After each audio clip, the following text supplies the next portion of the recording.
It's been a while since I've made any kind of video regarding any restoration of a railway station within the Bristol area, particularly pertaining to that of the St Anne's Park area in Brislington, Bristol, my old neck of the woods.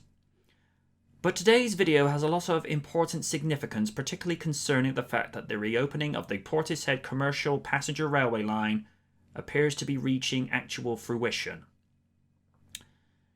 As I stated in a video that I originally uploaded in 2013, with one of the many reasons regarding why St Anne's Park should have been reinstated is mainly due to the traffic congestion. And this is no different when looking at the Portishead situation. Some have even dubbed it the most overgrown cul-de-sac in the United Kingdom, and there's only one major road entering the town and one leaving it, which in turn puts pressure on the A369 and the M5. Whether you are going to Bristol, Cribbs Causeway or beyond, or even heading out to the west towards Weston-super-Mare or even further. The point still stands, there is only so much congestion that these roads are built to withstand, and as things currently stand, they are inadequate for what they currently have to do. And so we come back to the reopening of the railway line situation. Something that a lot of campaigners have been tirelessly and passionately putting years into this campaign, because this, quite honestly, is a cause we're fighting for. Because logic dictates, if there is a problem, you look to rectify it and have things running smoothly. There is a problem with the main road going through the Avon Gorge that runs directly beneath the Clifton Suspension Bridge, and one of the things that Bristol City Council have been trying to do for years is to reduce the amount of congestion going in and out of the city, which in turn reduces carbon emissions. As I also stated in my original video from 2013, it had been statistically proven that Bristol was more congested than that of both London and Greater Manchester. Let's keep that in our heads for a moment, shall we? Bristol, a city that is not even the size of London, nor the size of Greater Manchester, and that is considered the most congested city in the United Kingdom 6 years ago. Whether or not this has changed in the last half-decade, I highly doubt it. But then this week came news that the Portishead railway campaigners and railway enthusiasts alike had been waiting for, and I shall read this article from the Bristol Post Online verbatim. I shall even leave a link in the description so you can read this at your leisure later. The article reads, "Opening of new Portishead railway line secured after government agrees millions in funding.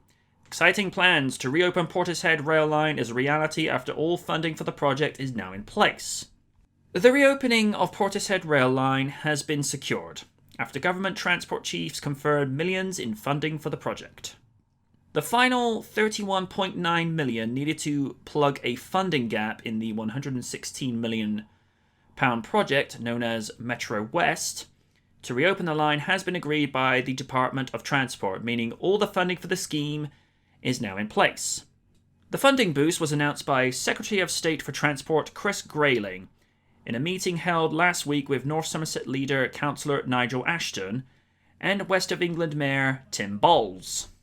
It is hoped that the line will reopen within the next 3 to 4 years, although a final timescale has yet to be agreed. Councillor Ashton said, "After many years campaigning for this moment, I am delighted to announce that the Secretary of State said that the £39.1 million from the Department of Transport that is needed to fill the financial gap in the multi-billion pound project, together with the money already allocated by North Somerset and the West of England combined authority, has been agreed. Securing this funding is brilliant news. The Portishead line is vital for the town, North Somerset, and the region.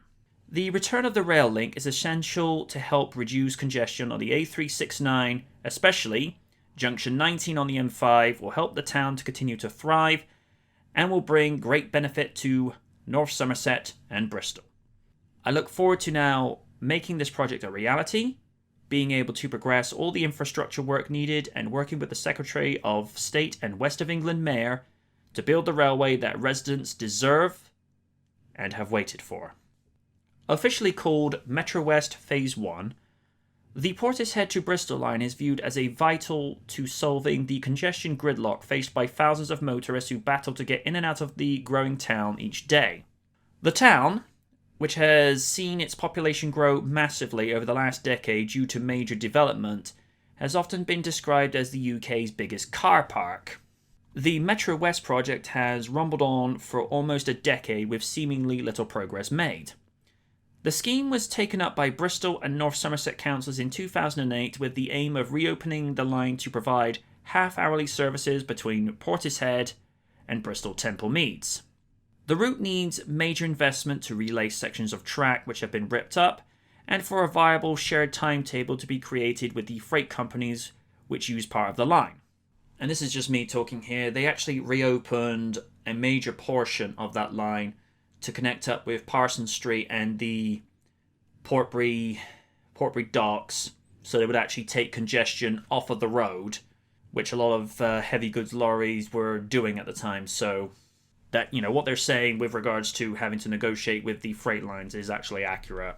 A major blow to the project came last spring when it was revealed costs for the first phase had spiraled from 58 million to between 145 and 175 million. Officers went back to the drawing board and decided to scale back plans and only offer one service an hour between Bristol and Portishead to bring costs down to 116 million. The line was originally supposed to reopen in 2019. Portishead is one of the fastest growing towns in the southwest. Its population has risen by more than 3,000 since 2001 and is expected to increase by a further 8,000 in the coming decade. The A369 and M5 roads, the main commuter routes into Bristol, are regularly congested during peak times, and when one or both are blocked, it makes it almost impossible for people to drive to and from the city. Travel West, the umbrella organisation for Bristol City Council, South Gloucestershire Council, North Somerset Council, and Baines, that's Bath and North East Somerset for those not in the know, estimate that the reopened line will provide a £264 million boost to the local economy over the next decade. 2 new stations at Portishead and Pill are proposed under Metro West Phase 1 plans, and train services will also serve Parsons Street, Bedminster, and Bristol Temple Mead stations. Alongside the Portishead line, Phase 1 of the project includes running half-hourly trains on the Severn Beach line to Keynsham and Bath Spa. West of England Mayor Tim Bull said, "This is excellent news for the region as we continue to work on our ambitious Metro West rail plan, which will help build a transport network that works for everyone." And further along, you can actually see a timeline looking at pictures of what the line currently looks like, particularly from March 2013, where you just see overgrown foliage over where the original track is, and where they start talking about the progress made with regards to the reopening project. And I'm just going to offer some thoughts after reading this. A couple of things I take away from this article is that there had to be a compromise to be made in order just for the railway line to be reopened, but at the same time, a compromise can yield success or your intended objectives, whichever way you wish to view that. Yes, it will not be a 30-minute service like they originally intended, but an hourly service is better than no service. Now, this all could be subject to change in the future because nothing is ever set in stone these days. Sometimes that's a good thing, but for now this can be seen as a victory for those that have been campaigning for years just to be told, yes, we are going to reopen the line. The other upsides to take away from this, as I mentioned, that this will heavily reduce the congestion and carbon emissions that cars and buses will produce, because it has been statistically proven that railway locomotives produce less emissions because of the fact that they stand still the least amount of time and they're not going to be held up in so many queues as that of your average car, bus, motorbike, heavy goods, lorry, etc., etc.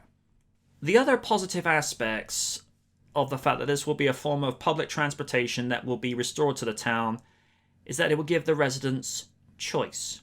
In the context of that, residents will not only have the bus services to rely on, but it should also be noted this is purely based upon my experience when using the bus service in the last 10 years. The bus service is not cheap.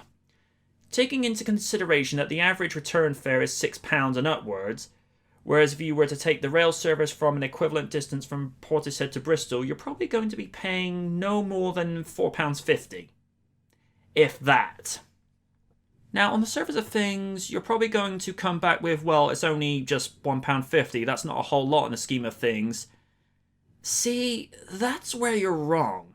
It's the small little differences in budgets or just the way we do things that make the biggest change along the way. Now, if you spent £4.50 getting from Portishead to Bristol as opposed to paying £6, and you go into Bristol 5 days a week on the train, then it's going to save you £7.50. Whereas if you took the bus and you're paying £6 for returns each time, you're losing £7.50 a week, which in turn amounts to £30 a month. Now, I don't know about you, but £30 could be a lot of money in these days depending on who you ask. However, if you're of the sort that is trying to balance their budgets accordingly to work within their own means, then yes, £30 will be a lot of money. The other positive aspect of this renewal and reinstatement of the passenger line from Portishead to Bristol is that it will encourage new investment to be made into the town because there will be more of a readily available link to go from Bristol City into Portishead without the need of taking a car or a bus because it will be made more available. One other upside is that this will actually have, with regards to furthering rail projects within and out of Bristol, for that matter, you could see improved facilities to railway stations that don't have disability ramps on one of the stands, because this will set the precedent of, well, if we can get one defunct passenger line reopened, then anything is possible. It can also set the precedent that even another former railway station can see the light of day once again. I am, of course, referring to St. Anne's Park. I have not made any kind of video update pertaining to St. Anne's Park for many months now, but I do feel that it is appropriate to include St. Anne's Park within this update because, again, it sets the precedent that if you can get the Portishead commercial passenger railway line reopened, then anything is possible. The last article I recall being mentioned was that the authorities were looking to possibly choose the Bristol East Depot, which isn't too far from the site of the original St. Anne's Park. Now, on one hand, that could be seen as a logical choice from the perspective of it would be far easier to build a park site into the station as well, because where the site of the original is placed over Newbridge Road, well, you could reinstate the station there, but there would be little to no space at all to be able to implement new car parking spaces. Whereas the site to the East Depot already has a road link going off to the retail park in Avonmeads, and the site of the East Depot could also be turned into a park and ride. Once again, from a logical perspective, would be ideal, but therein lies another inherent problem. How would the residents of St. Anne's Park, and most of Brislington for that matter, be able to get down to this station without having to forego a long walk down to the retail park and then walk? One possible solution I could see would be erecting a long and steep walkway going up to the bridge on Langton Court Road. That would be one way to get around it. Whether or not this would actually happen, I'll leave that up to the powers that be to decide that. It took a while, but the objective was finally met. I could go on a long and very tiresome tangent of it took you long enough, but I feel that would be very unnecessary, asinine, and furthermore, inappropriate. Residents, commuters, railway enthusiasts, local politicians, and railway workers in general have waited long enough for this. For them to be greeted with the positive news that the line will in fact be reinstated within the next few years is more than reward enough for them. I say unto you, who have waited very patiently for this desired outcome, congratulations. As someone who takes a very healthy interest in railways, and as somebody who has a passion for railways, particularly with regards to steam engines, I mean, who doesn't? It is also pleasing to me to see this happen. It was railways that helped to shape how this country was during the Industrial Revolution, and was also this country that gave railways to the world. So to see the railway being given back to a community who were in so much dire need of it is very rewarding. Let's just hope many more lines can be reopened now. Good night from the night.